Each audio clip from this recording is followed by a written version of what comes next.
Hello everyone, welcome you all. Today I am going to continue the topic mandates for formulation of curriculum policy. पिछले class में हम लोग discuss कर रहे थे mandates for formulation of curriculum policy के बारे में। हम लोगों ने बहुत सारे पॉलिसीज के बारे में डिस्कस किए हैं। बहुत सारे पॉलिसीज हम लोग डिस्कस किए हैं, उसके अकॉर्डिंग करिकुलम कैसा होना चाहिए, करिकुलम में क्या क्या सब्जेक्ट को इंक्लूड किया है, ये सारी चीज़ हम लोग डिस्कस कर चुके हैं।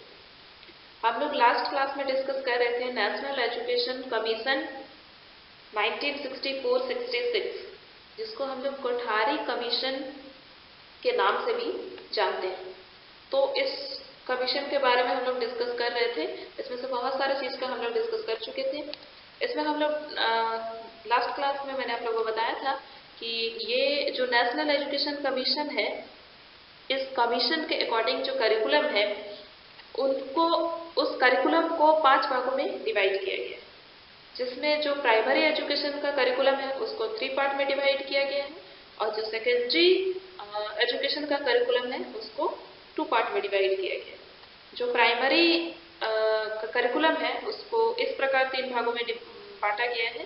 पहला है प्री प्राइमरी एजुकेशन करिकुलम, दूसरा है प्राइमरी एजुकेशन करिकुलम और तीसरा है हायर प्राइमरी एजुकेशन करिकुलम। ये तीनों के बारे में हम लोग पिछले क्लास में डिस्कस कर चुके हैं।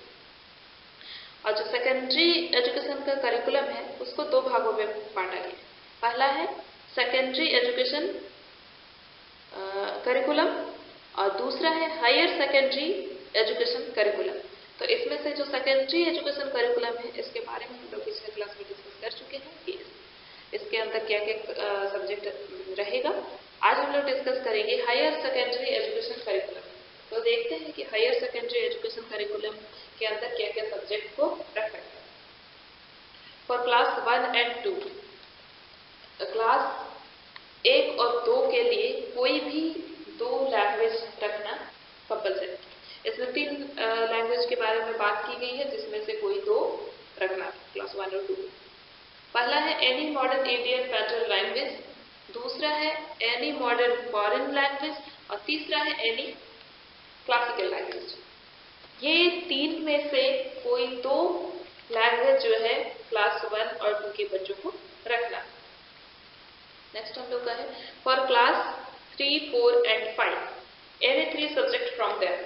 क्लास तीसरा, चौथा और 5वीं के लिए ये 13 सब्जेक्ट में से कोई 3 सब्जेक्ट रखना। जिसमें पहला है एनी थर्ड लैंग्वेज, दूसरा हिस्ट्री, तीसरा जियोग्राफी, फोर्थ है इकोनॉमिक्स, फिफ्थ है लॉजिक, सिक्स्थ है साइकोलॉजी, सेवेंथ है सोशियोलॉजी, 8 है आर्ट, 9th है फिजिक्स, 10th है केमिस्ट्री, 11th है मैथ्स, 12th है बायोलॉजी और 13 है जियोलॉजी। इन 13 सब्जेक्ट में से कोई 3 सब्जेक्ट क्लास 3, 4 और 5 के बच्चों को रखना। एडिशनल और compulsory subject for class 6, 7 and 8। 6, 7 और 8 के बच्चों के लिए एडिशनल सब्जेक्ट भी था। क्लास 6 के बच्चों के लिए वर्क एक्सपीरियंस रखना था, क्लास 7 के बच्चों के लिए सोशल सर्विस रखना था और क्लास 8 के बच्चों के लिए हेल्थ एजुकेशन रखना था। तो आज हम लोग देखें हायर सेकेंडरी एजुकेशन के करिकुलम के बारे में कि हायर सेकेंडरी एजुकेशन का जो करिकुलम था वो कैसा था और किस क्लास के बच्चों को क्या रखना, क्या सब्जेक्ट रखना था। नेक्स्ट हम लोग डिस्कस करते हैं नेशनल पॉलिसी ऑन एजुकेशन 1986। इसको हम लोग NPA के नाम से भी जानते हैं, जो 1986 में आया। इस टॉपिक को पूरे डिटेल्स में आज हम लोग स्टडी नहीं करेंगे, इससे पहले हम लोग इसके बारे में इन डिटेल्स में पढ़ चुके हैं। आज हम लोग खाली जो करिकुलम से रिलेटेड है वही सारी चीज़ का बात करेंगे। तो ये जो नेशनल पॉलिसी ऑन एजुकेशन था ये 12 पार्ट में डिवाइडेड है, जिसमें से पहला है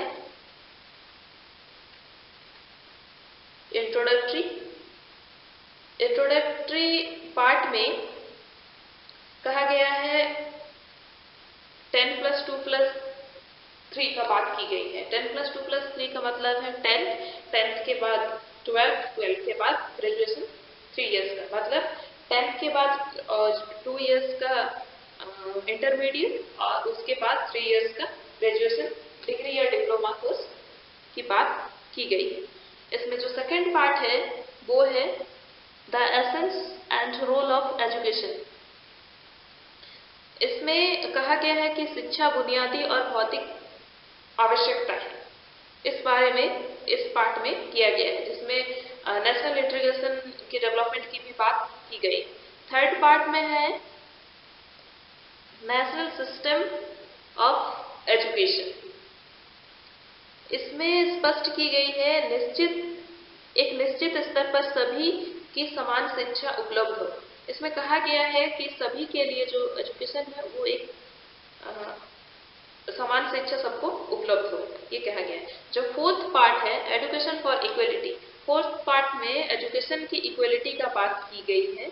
इसमें बात की गई है कि शिक्षा में जो विषमता है उसे दूर किया जाए और सबके लिए इक्वल एजुकेशन दिया जाए। इसका जो फिफ्थ पार्ट है उसमें है reorganisation of education at different stages.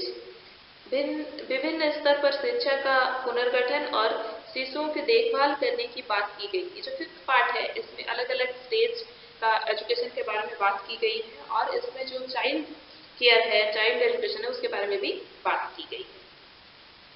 Sixth part इसका है टेक्निकल एंड मैनेजमेंट एजुकेशन। इसमें टेक्निकल और मैनेजमेंट एजुकेशन की बात की गई है। टेक्निकल और मैनेजमेंट का जो एजुकेशन है उसके ऊपर बल दिया गया है। इसका जो सेवेंथ पार्ट है उसमें बात की गई है मेकिंग फॉर सिस्टम वर्क। इसमें शिक्षण व्यवस्था को कारगर बनाने की बात की गई है।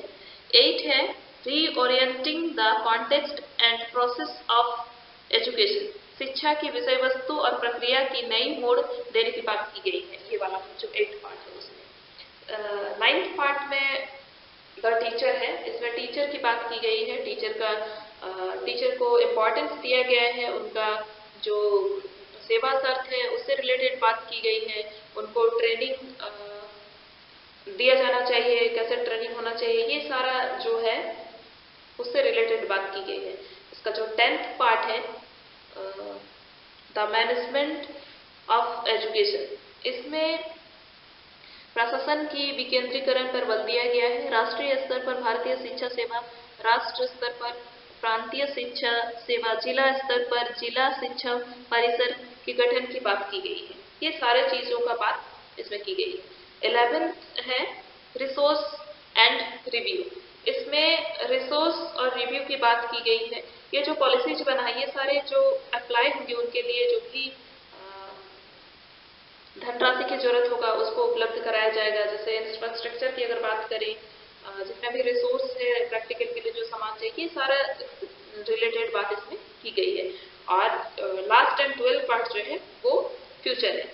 इसमें ये कहा गया है कि फ्यूचर में हम सब प्रतिशत ये जो पॉलिसीज है उसको हम लोग सक्सेस होंगे, ये सारी चीज उच्च शिक्षा प्राप्त करेंगे, उच्च शिक्षा प्राप्त व्यक्ति सर्वोत्तम स्तर के होंगे, ये सारे चीज इसमें बात की गई है। नेक्स्ट हम लोग का है रिवाइज्ड नेशनल एजुकेशन पॉलिसी 1992। इसको हम लोग प्रोग्राम ऑफ एक्शन 1992 के नाम से भी जानते हैं। ये जो NPE 1986 था उसी का रिवाइज्ड है जो 1992 में आया था, इसको प्रोग्राम ऑफ एक्शन के नाम से जानते हैं। इसमें जो है 6 पॉइंट पे चेंज किया गया था थोड़ा बहुत, जिसमें जो पार्ट में चेंज किया गया था उसका हम लोग देखते हैं। इसका जो थर्ड पार्ट था नेशनल सिस्टम ऑफ एजुकेशन, इसमें चेंज की गई थी। इसका फोर्थ पार्ट में भी चेंज हुआ था जो था education for equality. Fifth part में भी चेंज हुआ था जो था reorganisation of education at different stages, early child care and education. और इसका सिक्स पार्ट में भी चेंज किया गया था जिसमें था technical and management education. 8 part में भी चेंज किया गया था जो पार्ट था reorienting the content process of education. और इसके 10th पार्ट में भी चेंज हुआ था जो था the management of education. I hope you understood. I will discuss remaining portion in next video. Okay. Thank you.